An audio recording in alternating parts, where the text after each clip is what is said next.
Conseils juridiques, alimentation, petite enfance. Tout s'explique. Tout s'explique sur Radio Chablais. Et nous parlons maintenant de multimédia sur Radio Chablais avec Vincent Biffrard, directeur de mondays.ch. Bonjour Vincent. Bonjour Cindy. Alors hier, la très attendue keynote d'Apple a eu lieu à Cupertino en Californie.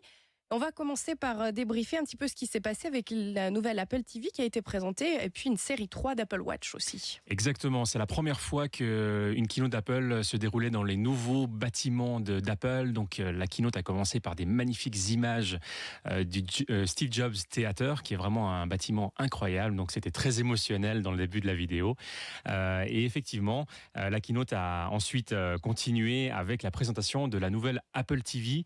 Donc pas beaucoup de surprise par rapport à ça. Enfin, ils vont pas révolutionner la télévision avec ce nouveau boîtier. Néanmoins, ils l'améliorent pour être aux normes actuelles, on va dire, en termes d'image. Donc, elle devient 4K. Oui. Donc, la 4K, c'est de la super HD. Mais paraît-il que l'œil humain ne l'aperçoit pas vraiment, à moins d'avoir un écran qui fait 2 mètres de large et je sais pas combien de centimètres de diagonale. Il faut donc s'offrir un cinéma pour que ça vaille la peine. C'est un peu ça.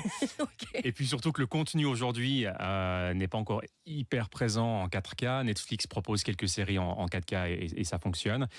Mais pour ça, justement, pour pallier à ce problème du manque de contenu en 4K, Apple a créé des partenariats avec des majors pour proposer des films qu'ils proposent sur leur iTunes Store en 4K. Et du coup, pour le même prix aussi que le HD. Donc, t'as pas besoin d'acheter plus, en fait, pour avoir un film en 4K. Donc, c'est plutôt une bonne nouvelle. Mais effectivement, il faut avoir un téléviseur qui fonctionne avec. Donc, ça fait pas mal de frais à dépenser pour avoir ce nouveau boîtier.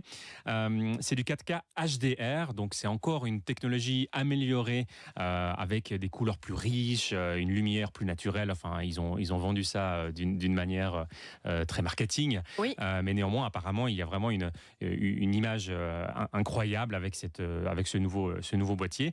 Et ils ont également réalisé des partenariats avec des télés par pays, en fait. Donc en France, par exemple, avec Canal+, qui permettra d'avoir du contenu Canal+ directement dans l'Apple TV sans passer par l'application Canal+.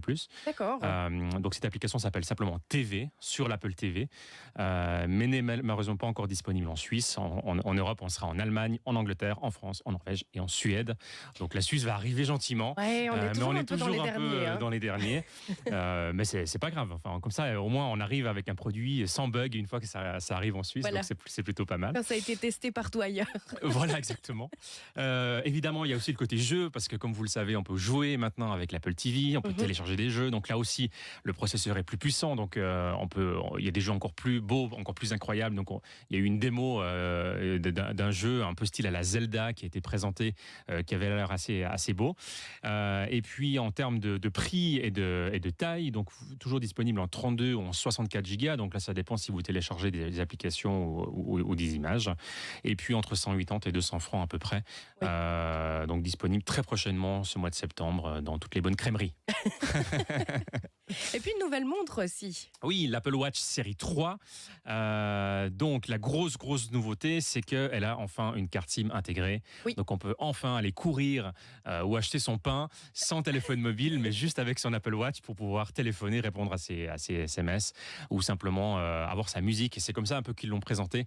C'est que finalement vous avez, je sais plus exactement le chiffre, mais 40 millions de titres à écouter sur votre poignet sans téléphone mobile, puisqu'on peut streamer la musique d'Apple Music directement sur la montre. Par contre, moi, je trouvais ça super intéressant, en fait, que ça doive être connecté, parce que je perds tellement souvent mon téléphone que j'avais juste à regarder ma montre pour voir si j'avais encore mon téléphone. Donc là, vous allez encore plus le perdre. Il y a encore plus de chances de perdre le téléphone. Mince alors.